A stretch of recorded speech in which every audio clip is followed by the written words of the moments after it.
Bonjour, très chers téléspectateurs. Bonsoir pour tous ceux qui nous suivent le soir comme d'habitude. Nous avons le réel plaisir de recevoir dans ce nouveau numéro l'honorable Ndeko Eliezer, comme vous avez l'habitude de l'appeler. Et lui, aujourd'hui aussi, va vous démontrer de quoi, en fait, qu'est-ce qu'il a fait, ses réalisations. Et vous allez aussi connaître notre invité à fond. Donc, il est qui, Eliezer?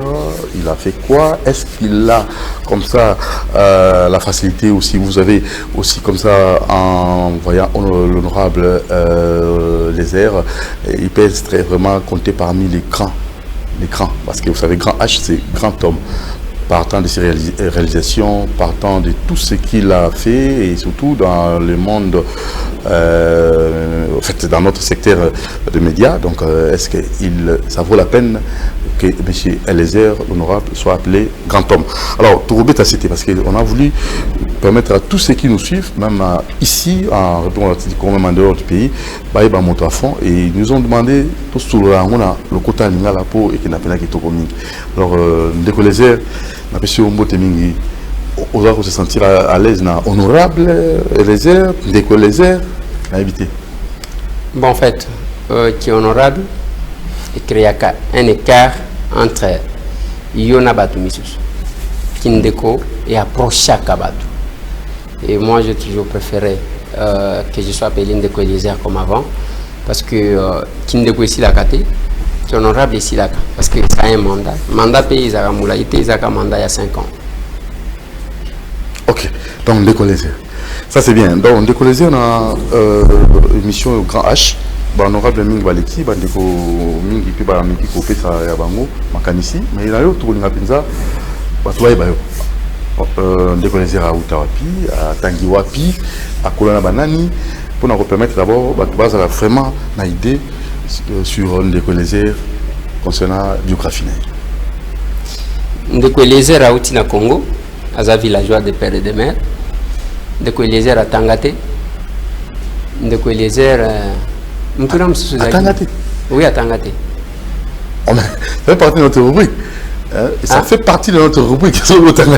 Mais là, il a dit qu'on a la peine. Ah, tu as cette mission. Au Tangate. Ce qui est Zaka Karouan. Au Tangate. Ndeko Eliezer à Tangate. Ndeko Eliezer à Tangate. Et puis à sa villageois. Ça a rapport avec. On a un problème. La moto, vous répondez à ma question, mais là, vous reprenez le bateau. Tu n'as pas répondre à la question. Oh, ça paraît surprenant. La collation, je vais céder. Collation, oui. Ouais. Oh. Nazo tunazi. Nalobi, omoni. Tu comme un problème mon Congo. Pourquoi? Nalobi, tu comme un problème mon Congo. Problème ezakaka. To la kisa munene na mulaya ba diplôme. To la kisa ndenge ni ntolataka ba forme. To la kisa ndenge ni nto voyager. Non mais attendez. Le peuple n'a pas besoin de tout ça. Parce que les grands diplômes n'ont rien servi à cette république. Les grands diplômes. Tala bato beli. Oh, kamba okipa ba ministère rebelisa ka docteur boy. Ça n'a rien apporté. La compétition des diplômes ne sert pas. Compétition de diplômes, vérifiez dans l'histoire de ces pays. Intellectuel et Béni Bazaba Kabandu. Tous au Congo central. Premier intellectuel, Paul Panda Fernana. Azam toi Congo central. Les diplômes n'ont rien servi. C'est parce que même Batanga, dans l'université, il science sans conscience. Voilà. Et ça sert à quoi?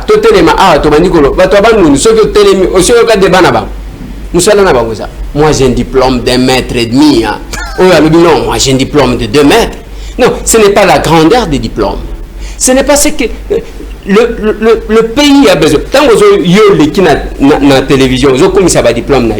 Mais pas non, bah, possibilité, bah, senga kite que baza la bachegi, bah, senga kite que bazanga kotanga. Il y a eu des circonstances et vie celles que moi na tanga te. Bozo cha bango wapi.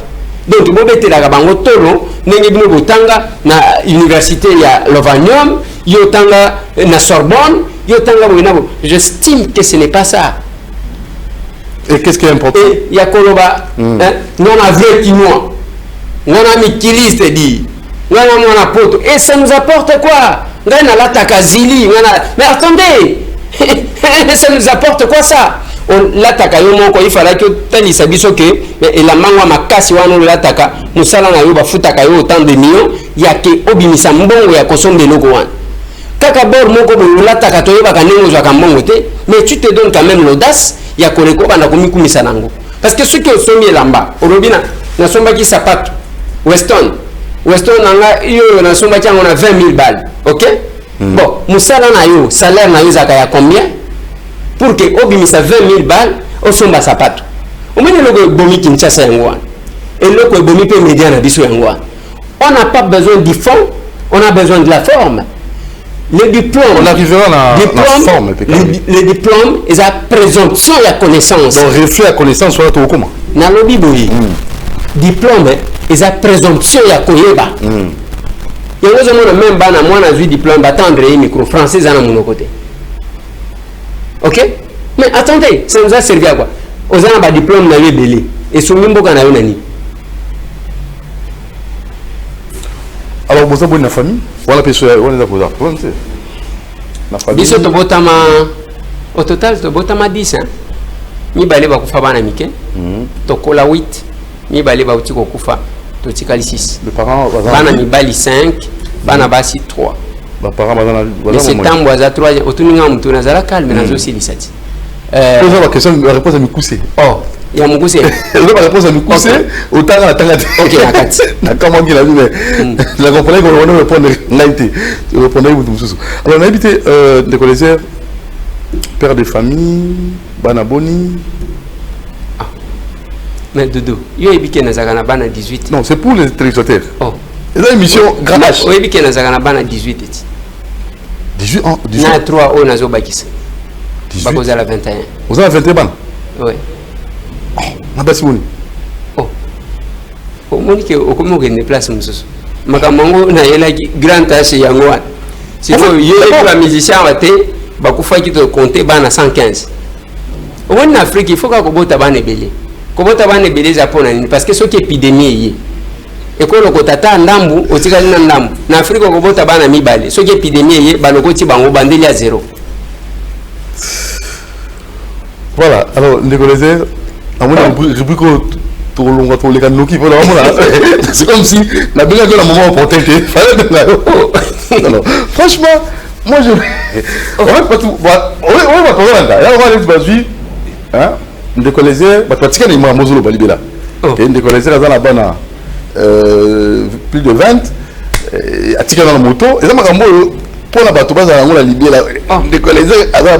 problème est anonyme parce que est-ce que un homme africain va tourner un nombre à ban? Il y a un nombre à ban, ce que petit nombre à ban, et ça va au bazar en bon vamos.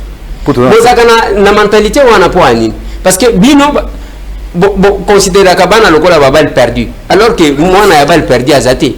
Na lobi boy, Doudou, yo ce que les qui a na ligne ko na difficulté na madame te. Est-ce que bao bazana ndako bakoki bozaka un système ya obombeli madame na yo makamu mususu ezo salem c'est pas correct bazaka bana na yo baza makila to mona musicien à 115 bana bazaki ko yebana comment ki na niveau yake et bangoni na zolo munene bakanchi ke oza mtu wa famille. Alors nino de collègues à l'ingrati na ba comportement ndingo au fond dans la société nino de testar makasi biloko mibale. Oui, lokuta na l'ingrati mtu wa lokuta et puis légèreté zanini même na musala toye ko sala musala ozomona musala ngolo kola mutwa mais maki ona makasi olingi ko sala quand tu t'engages sur quelque chose il faut être sérieux avec soi-même. Mais quand je trouve quelqu'un qui est légère ayo on est en train de tourner le pouce et loko olingi sala yo moko et puis légèreté oyo ya modèle yake yo donc ba yebi yo ka ki ozawa yamba ola mutu makambu tinate. Donc na linga kangote et puis na linga mutu ya lokuta te un menteur au vandika ka yo tata mobima lokuta au moins même les réseaux sociaux la biso zo boma batu ponani lokuta mutu avandali ayebi du muntirité ayebi place à vanda kate ayebi place à botama kolate mais Le bandingo tunaka ba émission ba question na yo ah ezaya ke batu bazo ba élément comme ça lobi omoni muto abimisi le comme mais sinon des menteurs je n'aime pas le mensonge. OK lui et ça là passe na vie évidemment tungi ça le penseur pendant motem ko bungi sababu tinanga ouais ko bungi sababu tinanga c'est quelque chose parce que baboti nanga mutu moko ta ko tikala ko remplacer ba soki babota kangate omoni biso ba villageois tozalo ko la bino ba duduté hein o bino bobotama allez balobi on va acheter les pampers c'est pour Doudou Montir te biso to yeba ba pampers c'était ce que je simba misuni nanga ya aw okoyoka et kemba parce que à l'époque tango biso to botama o yebi ke nazana 65 ans bientôt là nazo totalisé 66 ans alors ba série wana ezana bilamba moko bazali ko benga ba mower hein o papa na biso azali ko lata donc ceux qui ba boti yo ba ke ko luka pantalon ya mower ya papa na yo ya kala ba velours pezalaka ba jersey na ebite so biloko wana bino mikolo yo boye bien wana za biloko ya biso ba to bota makala donc ba kati makolo nango ba kanjo singa ngo wana bazo kanga yo bazui esonye ya liputa ya mama bakati balinya ngo boy bakango na luketo pour que ceux qui bazui eloko wana bazobenga loko la couche mais dommage que moyen rango donc moyen et contenir la tamasuba ezate et puis ça en casse bazui bateyo bakotisi boy bazongisi donc ozomona de biloko biso to viva yangwa et puis kuna biso ba villageois yebi ke courant ezala la tête ezande linzanza o ya sardine si balia ki sardine ozui mafuta mbila otie nde ozui moi elamba moko ya liputa otie wana opelisi kwenda de bozomona na ngona butu. Donc ce qui m'a marqué dans ces conditions, c'est dans ces conditions là que mes parents ba kolisi ngai quel que soit ba pasi quel que soit ba nini maman nanga souffert mon papa a souffert pour que babimisa muto elelo bozobenga ndeko Eliezer. Donc l'événement ya vie nanga oyo etikala gravé ya makasi salanga mabe makasi c'est la perte de ces deux êtres chers là. Ni événement ni marquant makasi. Événement et marquanga makasi d'abord kako yana ngana mokile natala ka boye donc batu bavanda na bango baza tranquille baboti muto akutungisa bango oh oli susu autiwa donc muto atungisa batu même neye tozolo baboye bamusu baza na pincement na motema oh donc ça batu ba monio baza à l'aise mais yo moko d'abord yo za à l'aise na plateau yo moko mukolo émission non je suis à l'aise ah Doudou oti ko émission ngaya Olivier Makamongo eza ndenge nini donc mutu mobimba tala ndenge tozana parlement dès que na telemi boyo monika ka batu bazokoka te mutu ango malonga te mutu kaka mutu aboy libumu te pakete abundaka te watibo e kabila ke ayeba ba journaliste combien maeba mutu parmi batu ayeba mais c'est tambo wana ayeba teke mawaza mutu boye ya milango zo ya ninte ayeba ke makamwa sérieux wana soki alobi bakoyekela ye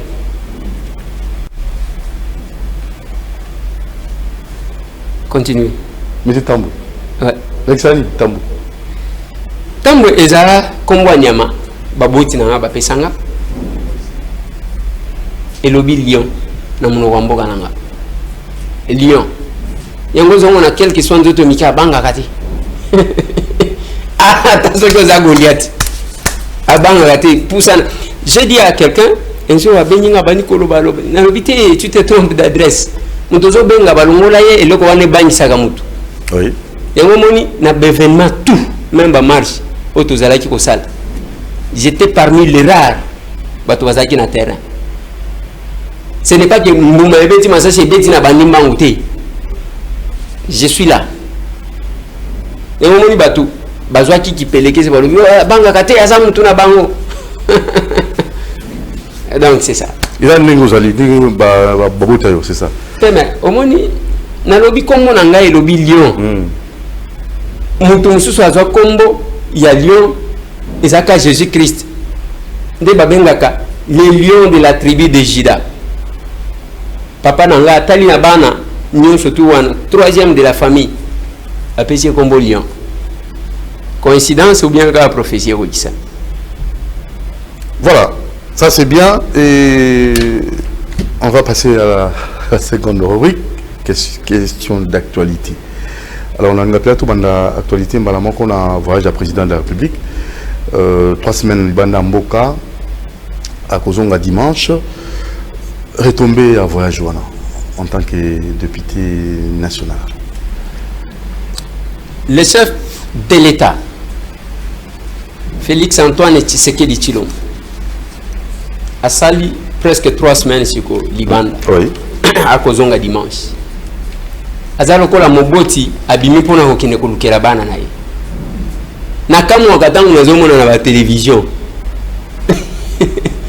C'est tout na chaîne na vision CCTV. Buto ko ya wala na habite soki eza ignorance ou bien matuvi. Ayawana, chef de l'État. Kaka kokota na avion, kaka kokende kaka kozonga. Pour lui, le chef ne peut pas voyager. J'ai dit mais attendez, il faut vous renseigner avant de venir dans le média pour ne pas se ridiculiser. Félix Antoine Tshisekedi Tshilombo, le fruit de l'opposition et qui a gagné les élections. Azumboka Yandengeni, un pays en conflit avec tout le monde. Mboka oyo swana na batutu, batika la na bachino. Batutu. Tant comme nous évoluons comme pour le moment, le monde est devenu un village planétaire. Il fallait, on ne peut pas rester là seul. Même le président de la Corée du Nord, Obamonaka, que Yémen compliqué. Il a besoin des autres, vous l'avez vu aux États-Unis. Au moins, il fallait en sa qualité de grand diplomate. Parce que nous sommes là, Kobandazana a eu des pièces, la fonction il fallait que ce monsieur-là aille d'abord chercher à réconcilier son pays, non Bamboka Missous, au Bazaki en conflit. Maintenant, on a pouvoir, place beaucoup de monde que Félix d'abord, c'est un miracle en Zambie. Olingate, c'est comme ça.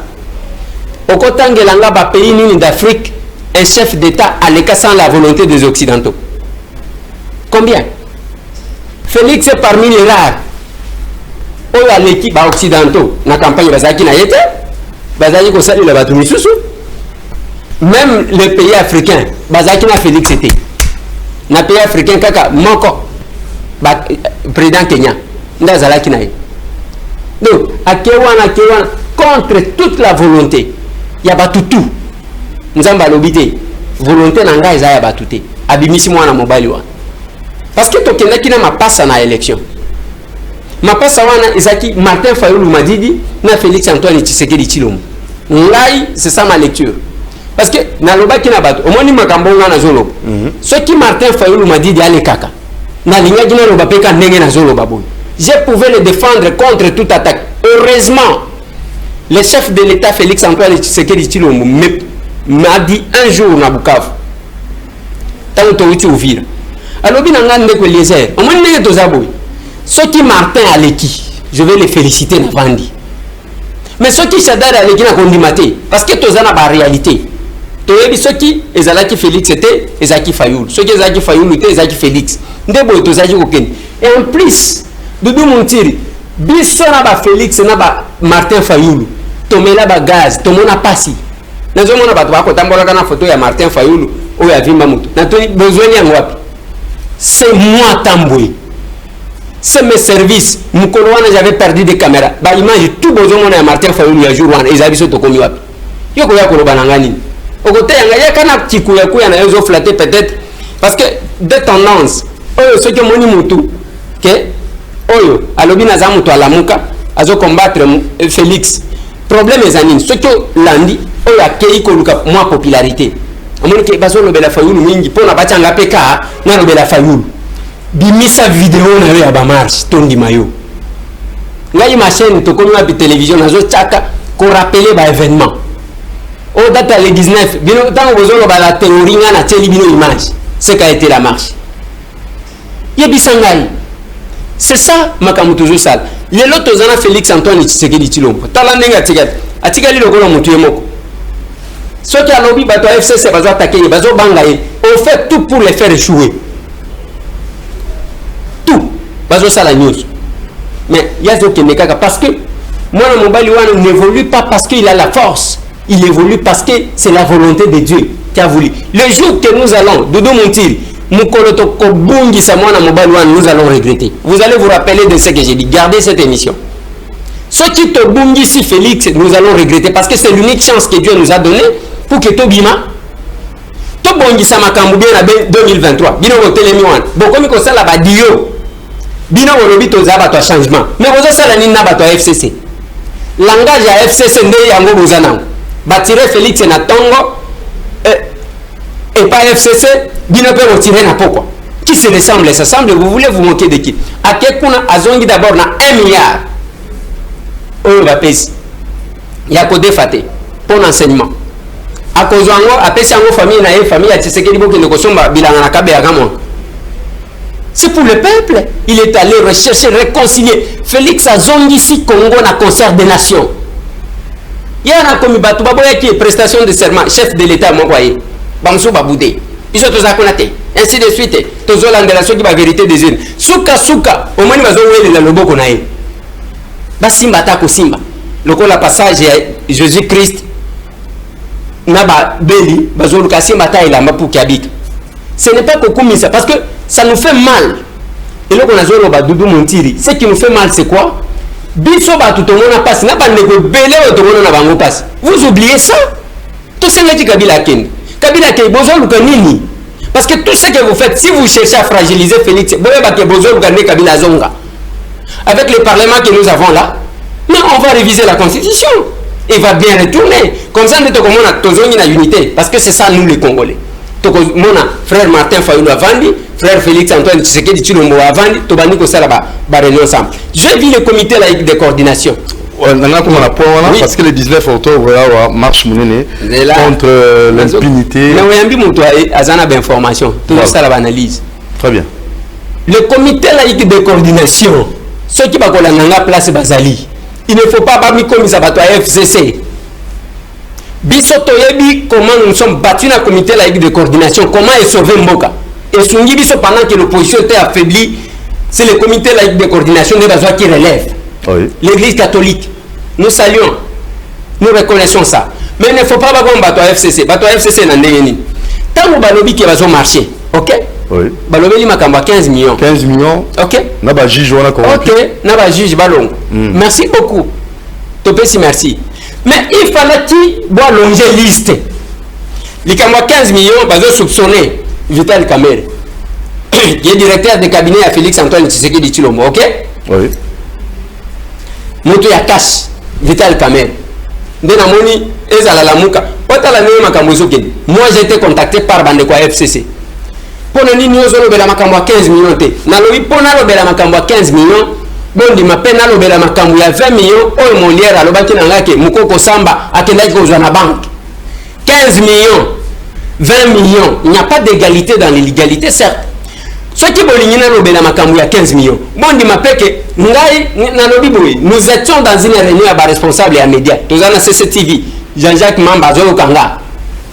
Le gouverneur nous a dit que Azu province za polele banyongo na banyongo. Tangu balingi babima wana le gouverneur sortant qui a vu d'abord 8 millions na nyongo na banque, qui a vu monsieur ce qui combien et ça les 24 millions de dollars. Nyongo na vu.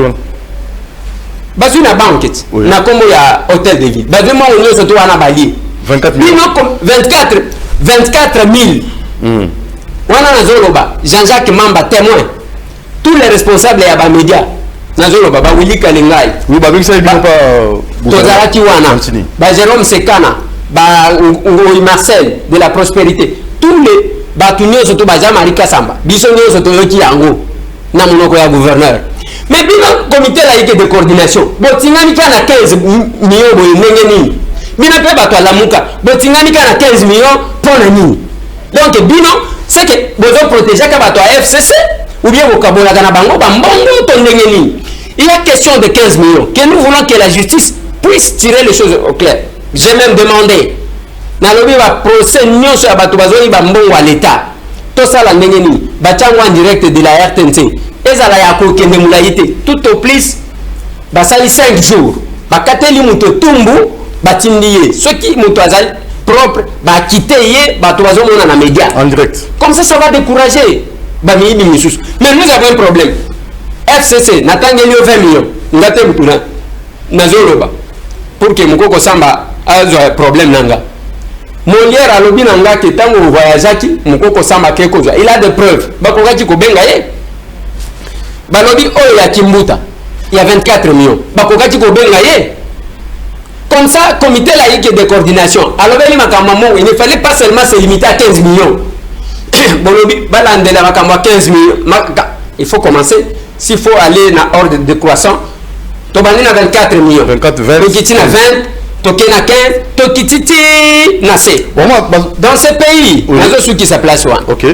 Vice-gouverneur du Congo central. Bakanye, Ndengen Babotaye, Mobimba Naye.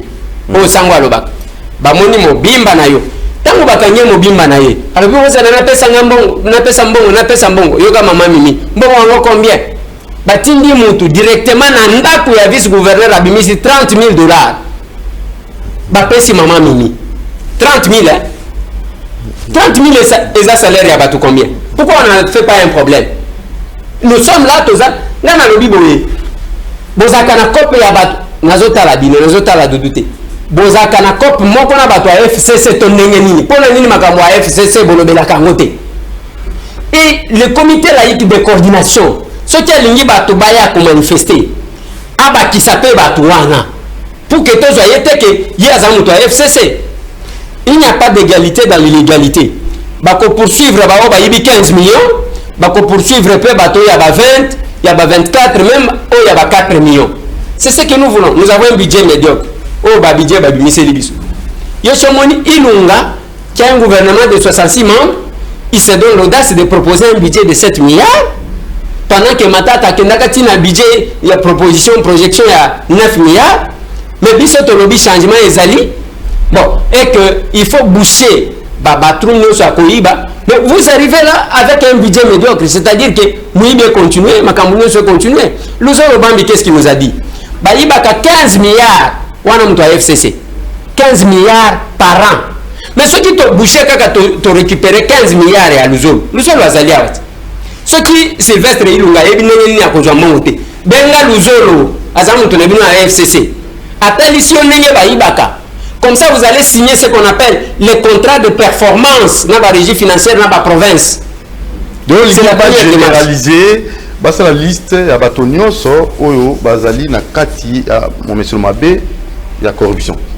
Avant que basenga marche bamona ta Luzolo papa Luzolo esa biso liste ya bato ba miyibi baluki bato lokola ba maître Kapiambu George ya sengi kutu ba maître Katende oui baluki ba ndeko na biso tu wana ba pesi liste ya ba miyibi même pas si zapamba honorable oui comme ça total la bato wana.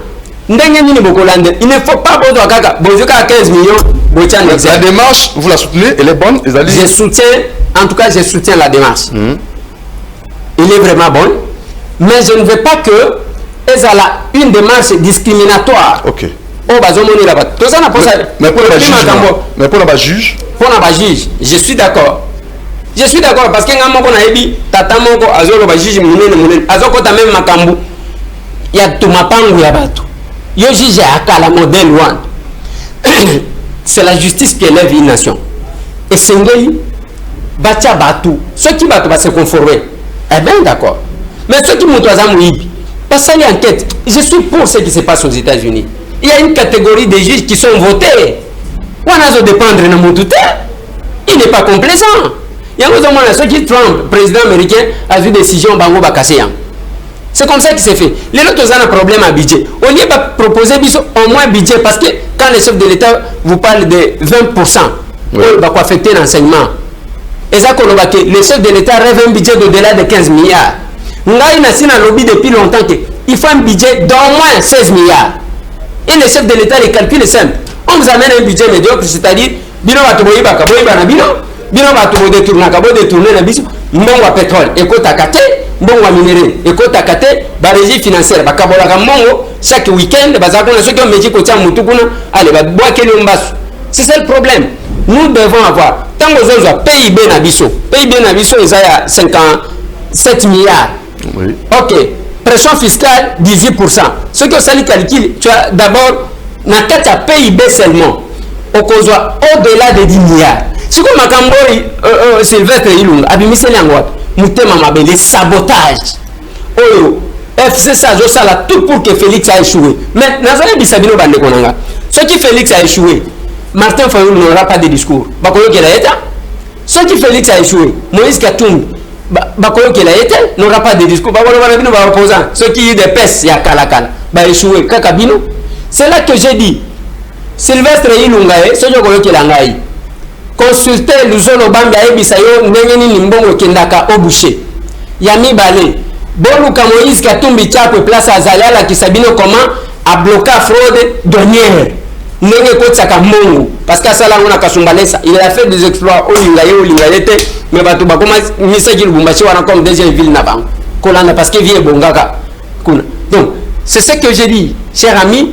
Le comité laïque de coordination va loger liste. Nous allons les appuyer. Georges, en fait, Georges Kapiamba, lobby patrimoine la Kabila, mais Kapinza, Kolandela Kocheke, bien qu'à sous-présidenté, n'a évité des marches au monde. Bon, maître Georges Kapiamba, d'abord, c'est un avocat, un défenseur des droits de l'homme, mais j'ai comme impression qu'il a foncé porte déjà ouverte. Pourquoi j'ai dit ça? Oui. Est-ce que Zeladi que l'ancien chef de l'État? Non. Tant que Azo Leka, Lorenzo, Baloba Kinin, Azamwana Eduardo dos Santos. Le problème n'est pas de demander au chef de l'État, même Nazomona Batouke, oh, chef de l'État, l'Andelabato, nous voulons la rupture, ainsi de suite. Même ceux qui l'élo, c'était Martin Fayoulou m'a dit qui était là. Il ne ferait pas autre chose. Il faut que, sinon on casse tout de suite. Et quoi? N'angola, ils ont que les malins. Est-ce que vous avez des casses? Jusqu'à ce que Eduardo Santos Hakimi ait dit problème. C'est la justice qui doit faire ce travail-là. Vous n'allez pas quand même faire du chef de l'État. Lui-même a dit que je ne suis pas dictateur, je ne veux même pas qu'on fasse de moi un dictateur. Si vous avez ceux qui a lobby,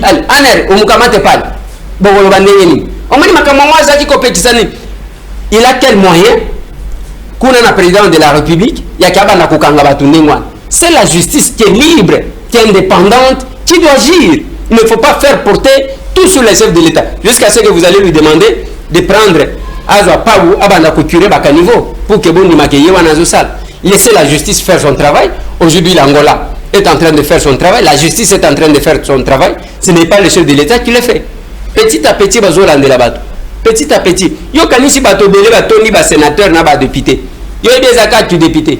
Beaucoup sont allés corrompre. Bakeko corrompre pour que bazwa ka ba immunité. Immunité ya que et protéger bangona kimuni alors que ça la justice peut casser à tout moment. Peut casser à tout moment. Nous avons besoin de l'argent. Ok.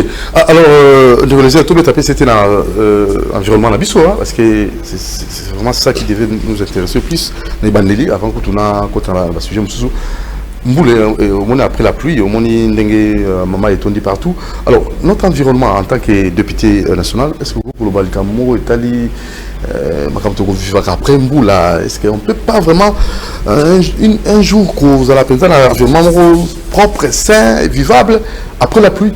C'est possible? C'est possible, mais c'est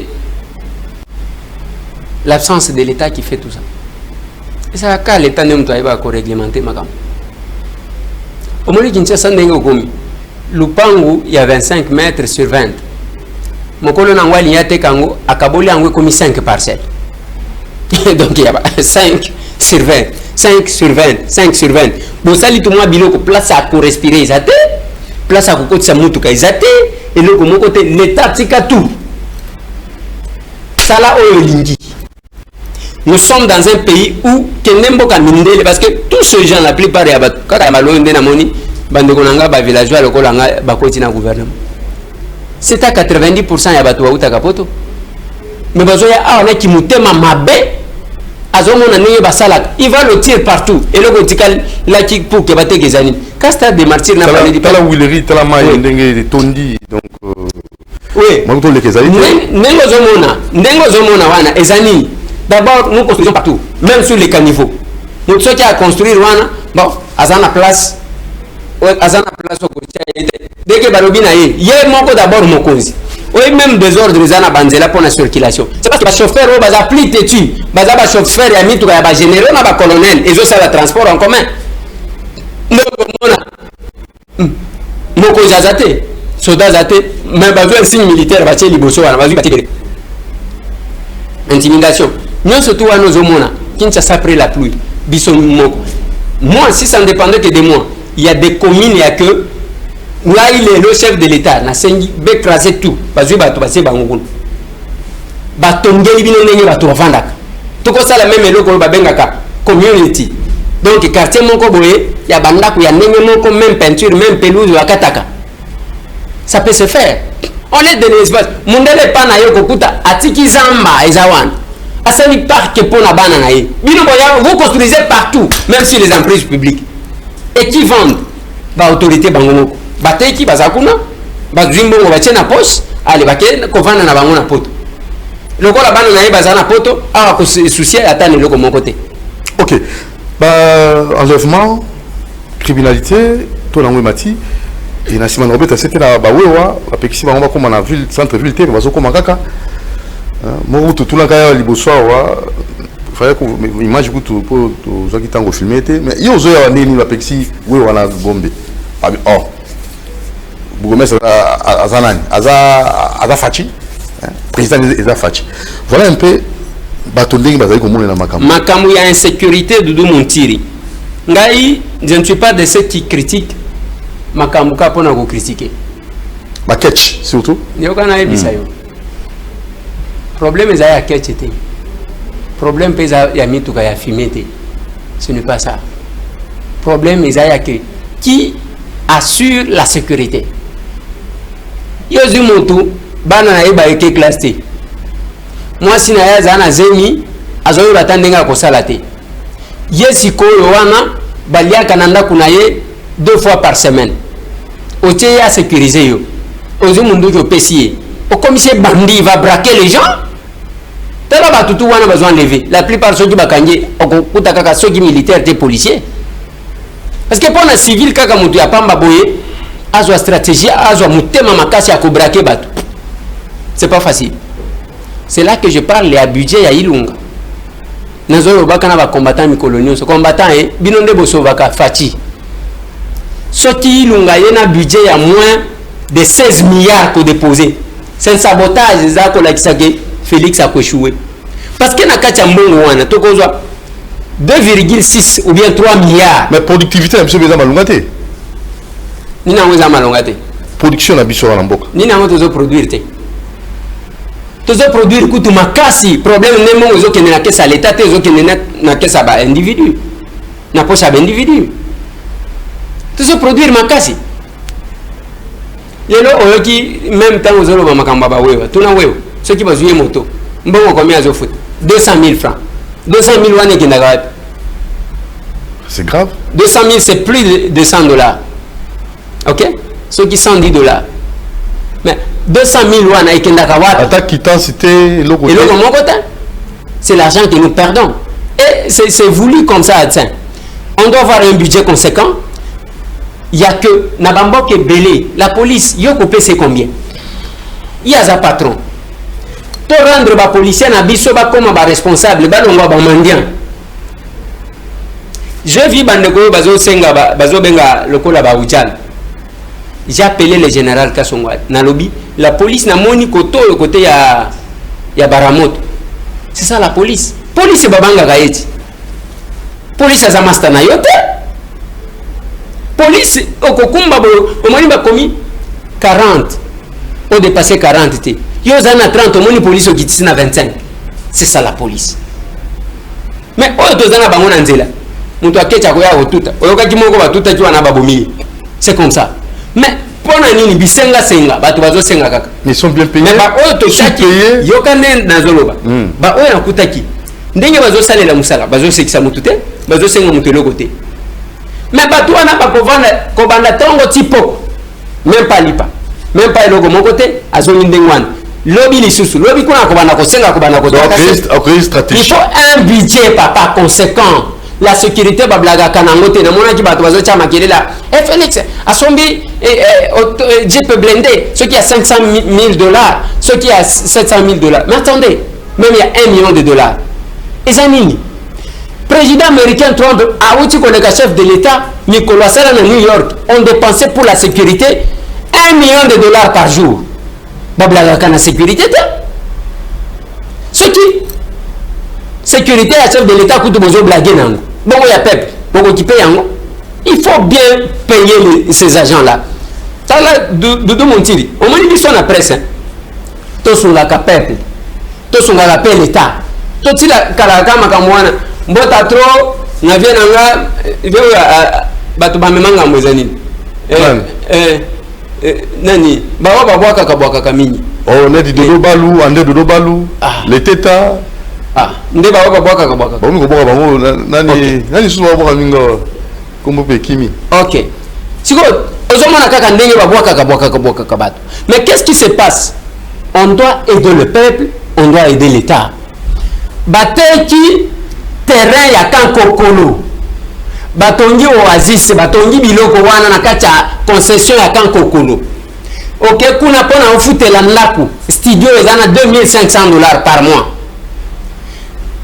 ndaku ezana ba 5000 au matiti ezana ndaku moko bafutaka 20 000 dollars par mois c'est pour qui maintenant tangu batongi biloko wana oui boko kati ko senga moto ya tongi au moins ba Shoprite ba kekuna tout ça ça continue mais habite chef de l'état ce qui a zomona makambo ngana zoloba ça ne servait à rien ya que oya na ba maison oyo ba lobby préfabriqué wana hôtel ba tuna kanka kaboui parce que moi il fallait demander à ce monsieur là qui a construit là-bas de commencer par construire le camp atongeli ba policier ba militaire donc ozo comme pas na bango tu as envie de faire l'armée batie bango na kantine pona nini mongo ba pesa bango ba senga kango solde c'est-à-dire bilamba bazo pesa bango biloko akolia ya komela mutu soki azolongwa na ndako bana na ye balie bana na ye bazoke classe ozomona motivation je vais aux États-Unis neti na ndako ndenge to alia criminel à côté babengi la police ke azokata batu mitu ashakati ya dudu parce que yanga bakokata te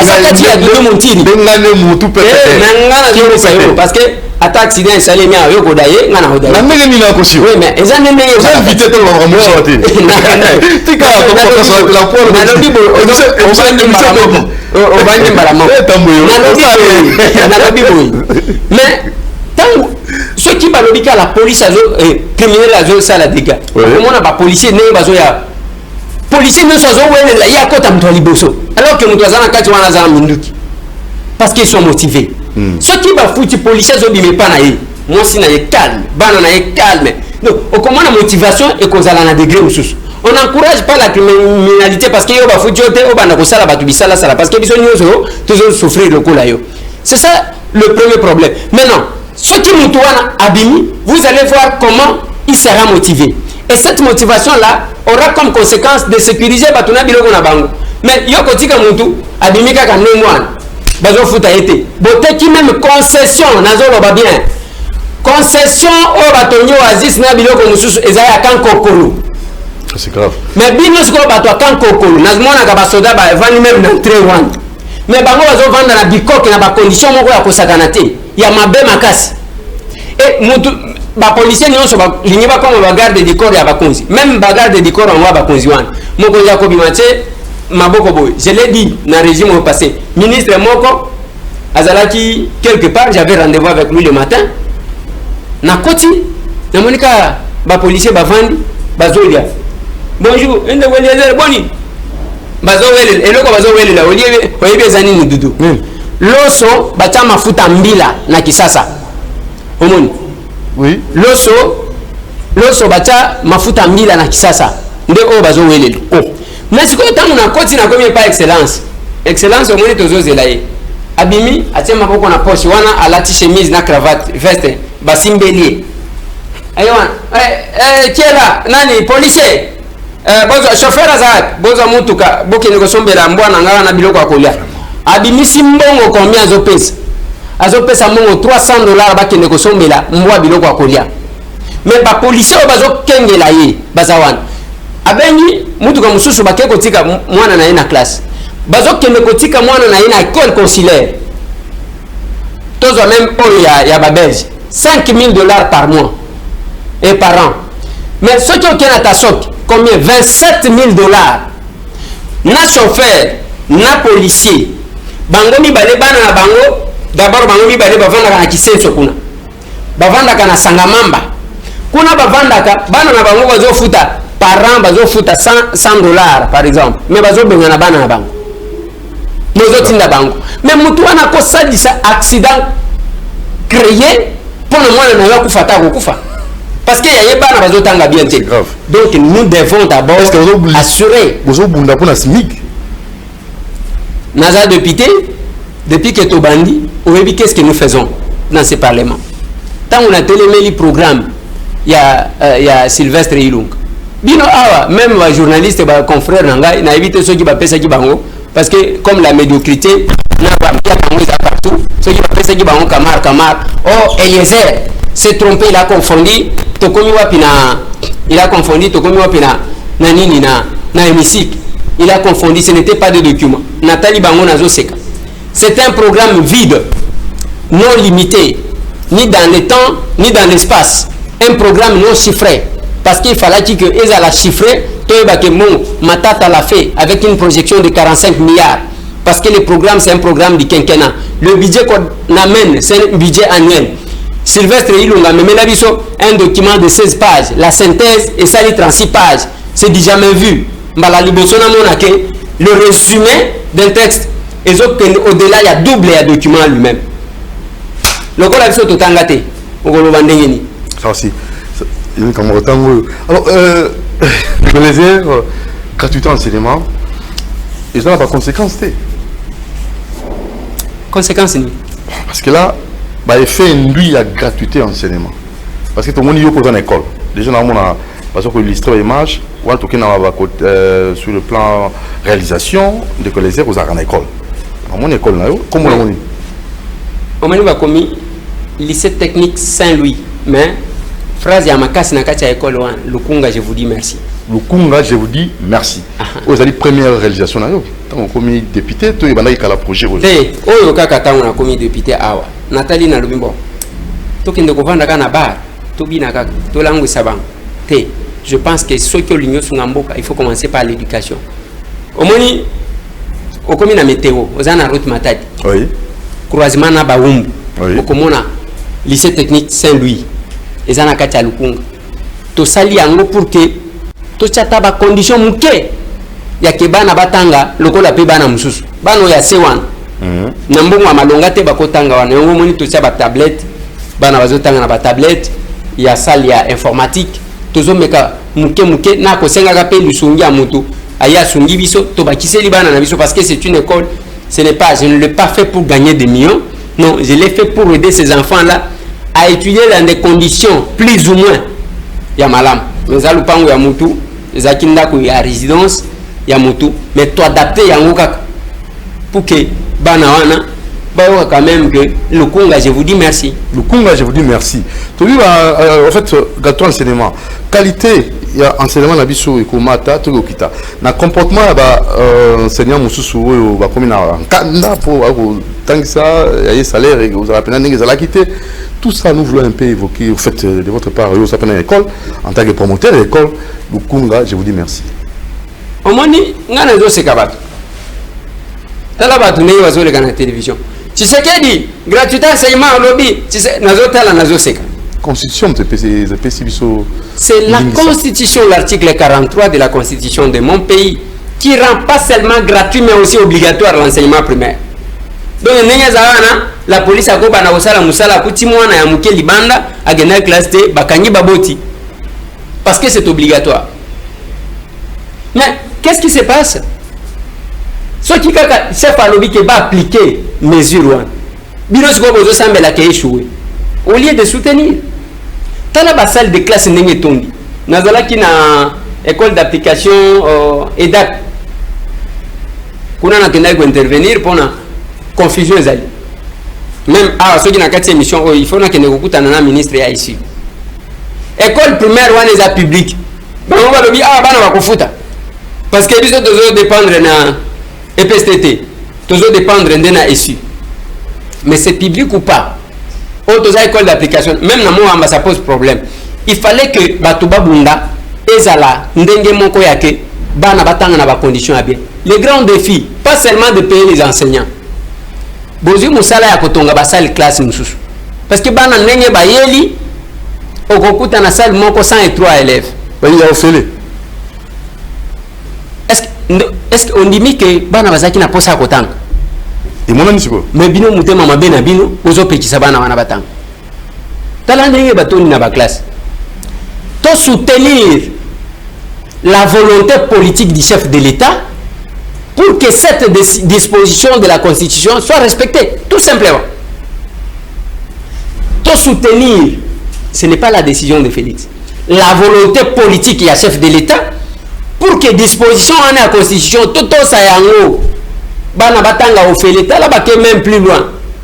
Même la secondaire, on dit que va abroger tous les frais, annuler, retrait à bas diplôme. Au fait les basenga yo ata 100 francs.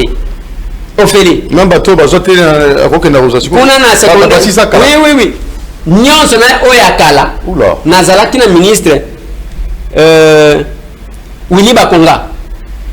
Alors bien ngande gweleze et nyonso za inspection. Bazali ko zwango à $20. Les chefs de l'État instruisent au gouvernement que bana bazwa yango ofeli. Donc il ne kozwa diplôme na bino ofeli. Na secondaire, ezaka 34 000 francs. Nde bana ba foot. O motivation ezate. Mais qualité kozala malonga. Qualité kozala malonga. Ceux qui enseignants ba futami malamu. Voilà le problème. Mais comme le chef de l'État déjà a gagné 1 milliard. Voilà. Sur les 2 milliards point 6. Donc quelque chose s'est ajouté. C'est-à-dire l'enseignant n'a pas dit qu'il s'agiter. Parce qu'il y a une volonté, il y a qu'à saboter. La volonté à saboter Zani. L'enseignant n'a dit avant même qu'il va totaliser un mois, on va foutre à Kabango, parce qu'il va qui grève. Oh, grève les nini. On sali grève pour la nini. Non, on salité. Est-ce que depuis qu'à la news, Bazaki, qu'on fout à Bino de manière anticipative, ou bien c'est après avoir consommé? Vraiment. Alors, Tokomi Nasuka, parce qu'avec vous, moi, journaliste, comme député, honorable, ils ont participé à Malbébélé. RDC Monde, tout ce qui est dans le Kouana, dans mon initiative, mon européen, on a dit que expliquer Balandi pour Tokomi Nasuka. Tout ça dit qu'à l'Ikanisi, tout le monde, tout ça n'a pas de quoi belé, Libanda. Oh, tout ça là, comme Mouké, au cas si même malade, pour que vous ayez un bon. Mais ceux qui bâtissent n'ont n'a barre. Okosi, oh moni, moi nazo ça la fièvre, moi nazo ça la fièvre. Western kui. Mais na kati wana pe ezana ba mususu. Ba réseaux sociaux comme ya kofinga na tuzo kabwana pamba. Qu'est-ce qu'il fallait faire? Il fallait que senga na ba en dehors ya ba tendance politique, en dehors na ba croyance religieuse. Il faut tola kisaki tuza bomoko, tuza bana tata moko mama moko le Congo. De tout ça là qui RDC Monde. RDC Monde, et le côté où on a lancé l'idée, Maman Pauline Lumumba, à Yambi Yango, na Genève, to créer RDC Monde. To fongoli si compte à Liboso, na Suisse. Yami balé to yeko fongoli ça na Congo na Equity Bank. Pona Congolais place nous sur Azali. Bao bazali banda bachaka $10 par mois.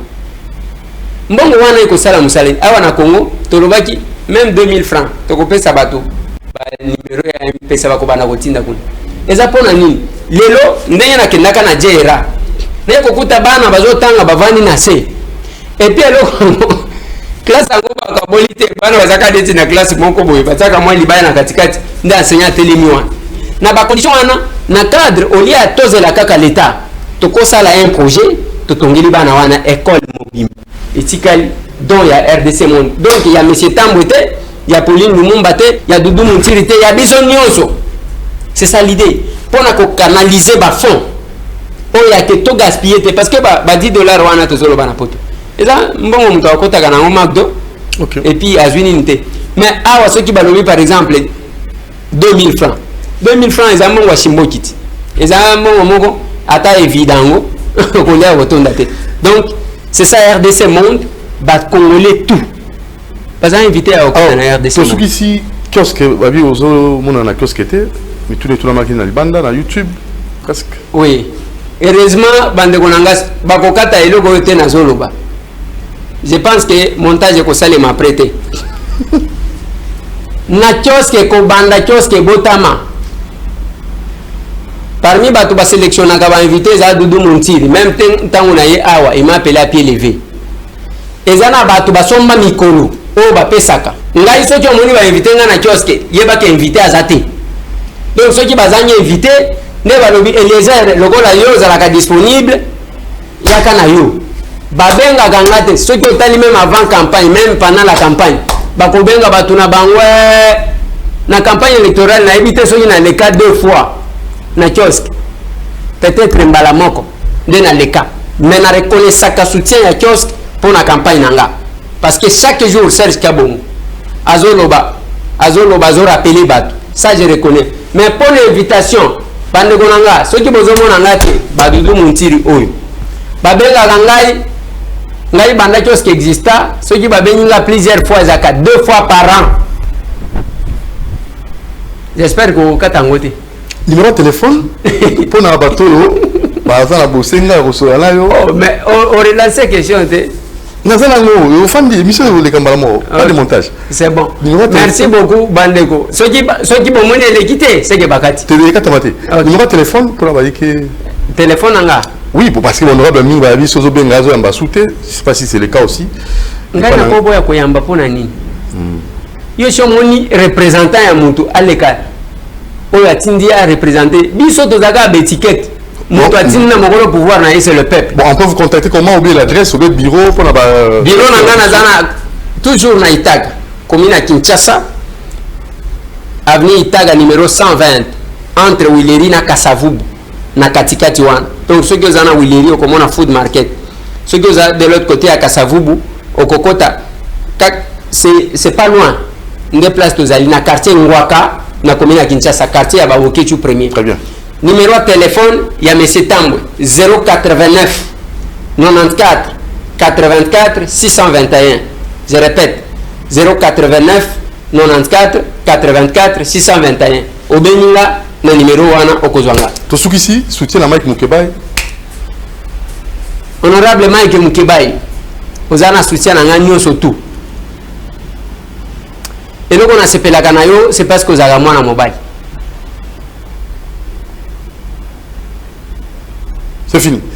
Merci, Ndeko Eliezer. Mais la réalisation est ici. Oui, le bas tout ça. Mais tu vois qu'il n'est lobby. Ndeko Eliezer a sali déjà scène et a tokomi wapi télévision. Où déjà? Parmi la réalisation. Ok. Ce qui continue à tenter comme on a quand tokomi wapi télévision. Chaîne, il y a un rappel, il y a des événements, information en temps réel et l'information pour tous. Ndeko Eliezer azo salaka ba descente moko Ndeko Eliezer azalaka na radio Soleil. To ba kisa. Bonne réalisation. Ndeko Eliezer a sala journal de boulonnage. Yo ji ba journaliste ba ninga ba journaliste ba ndeko na yo ji ba ngonyos. Yo sko Doudou Montiri za journaliste nani? Oh, non comme ça ninga ngiti. Na lobby boy, yo za journaliste ya nani? La mozote na comme ça ninga ngiti. Voilà. Journaliste a moto azalaka te. Pona nini batu balongwaka awa akeko vanda tana na Namibie. Amoni ki asepeli na kozala kuna. Ça va. OK. Eza problème ya polémique te so ki andenge ni déboulonnage. Déboulonnage. Yoka journal. Ils ont déboulonné. OK. Mais là on a koloba nyonso ezaka ka muketo aussi to sala. Mais loko toko sala ezabiso nyonso to porter mboka na biso to kende liboso même nyonso na lobi ngana porter parole ya chef de l'état na zana cabinet na yete même ba organe de médias nga ezala to komi wapi ezala déboulonnage ezala eza même pas accrédité kuna na présidence. Ma chaîne de télévision et j'ai capacité c'est l'unique chaîne et ça là qui retransmission à makambo chef Kubanda Bruxelles Anvers et lundi est aux États-Unis en direct. Même pas la RTNC n'a pas fait ça. Ata RTNC basali biso yangote. Obi ke RTNC makambo basala biso. Tourner Jean-Jacques Mambo na plénière. Bazwa ka bilongi moko. Okoye ba ke o eza plénière muso ka changement ya bilamba. Parce que bazwa ka bilongi moko. Côté na soki opesi ozolomba te ba ko filmer yote. Mais dommage que nous sommes toujours actifs. Donc, bref, oui. Ce que nous disons, c'est de soutenir la volonté politique du chef de l'État.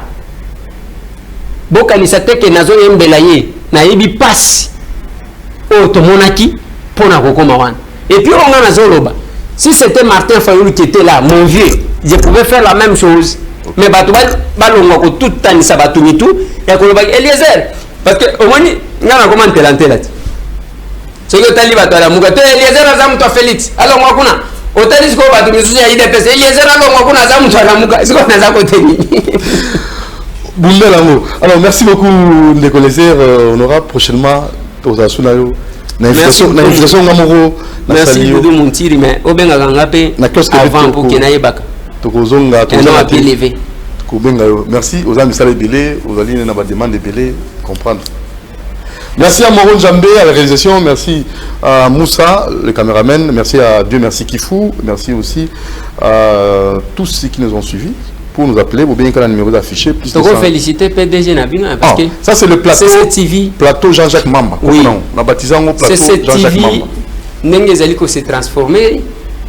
En tout cas, je dois féliciter mon collègue Jean-Jacques Mamba. En tout cas, je sens la volonté. Au moins, il y a un peu sans problème. Volonté. Ce qui a moins volonté, de courage. Voilà. Merci beaucoup. À la prochaine occasion. Rediffusion samedi à 9h10. Ciao.